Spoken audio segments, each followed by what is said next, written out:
వేగా జ్యువెలర్స్లో in-store wedding jewellery exhibition. Guaranteed lowest prices.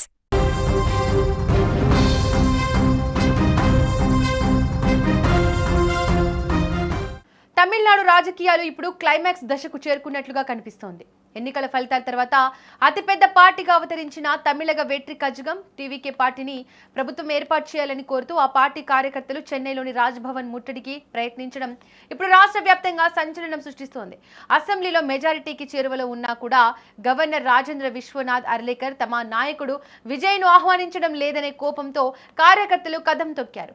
ఈ పరిణామాలతో చెన్నై నగరంలో ఒక్కసారిగా ఉద్రిక్త పరిస్థితులు నెలకొన్నాయి. తమిళనాడు అసెంబ్లీ ఎన్నికల్లో ఏ పార్టీకి స్పష్టమైన మెజారిటీ రాకపోవడంతో హంగ్ పరిస్థితులు ఏర్పడ్డాయి.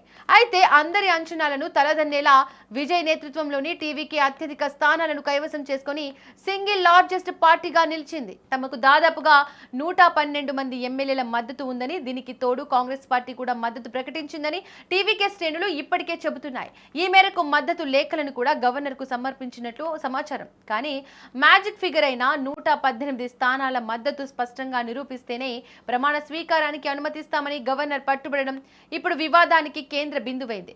గవర్నర్ కావాలనే జాప్యం చేస్తూ తమ నాయకుడిని అధికారానికి దూరం చేస్తున్నారని కార్యకర్తలు ఆగ్రహం వ్యక్తం చేస్తున్నారు. ఈ నేపథ్యంలోనే భారీ సంఖ్యలో టీవీకే కార్యకర్తలు చెన్నైలోని రాజ్భవన్ వద్దకు చేరుకున్నారు. చేతిలో పార్టీ జెండాలు, ప్లకార్డులు పట్టుకుని గవర్నర్కు వ్యతిరేకంగా నినాదాలు చేశారు. మా విజయ్ అన్నాను వెంటనే సీఎంగా ప్రమాణ స్వీకారం చేయించాలి, ప్రజా తీర్పును గౌరవించండి అంటూ వారు చేసిన నినాదాలతో లోక్ భవన్ పరిసరాలు హోరెత్తిపోయాయి. నిరసనకారులు బారికేడ్లను దాటుకుని లోపలికి వెళ్లేందుకు ప్రయత్నించడంతో పోలీసులు రంగంలోకి దిగారు. ఆందోళనకారులను అదుపు చేసే క్రమంలో తోపులాట జరగడంతో ఉద్రిక్తత పెరిగింది. పోలీసులు పలువురు టీవీకే నాయకులను, కార్యకర్తలను అరెస్ట్ చేసి వ్యాన్లలో తరలించారు. పరిస్థితి చేయి దాటకుండా ఉండేందుకు రాజ్భవన్ వద్ద అదనపు బలగాలను మోహరించారు.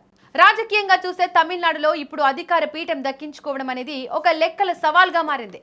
118 స్థానాలు సాధిస్తే తప్ప ప్రభుత్వం పడిపోకుండా ఉండడం కష్టమని గవర్నర్ భావిస్తున్నారు. కానీ అతిపెద్ద పార్టీగా ఉన్న తమకు అవకాశం ఇస్తే అసెంబ్లీలో బలాన్ని నిరూపించుకుంటామని విజయ్ వర్గం ధీమా వ్యక్తం చేస్తోంది.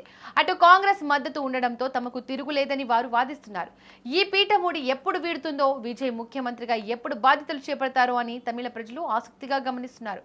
గవర్నర్ తదుపరి నిర్ణయంపై ఇప్పుడు తమిళనాడు భవిష్యత్తు ఆధారపడి ఉంది. రాజకీయ అస్థిరత కొనసాగితే అది ప్రజల మీద ప్రభావం చూపుతుందని విశ్లేషకులు భావిస్తున్నారు.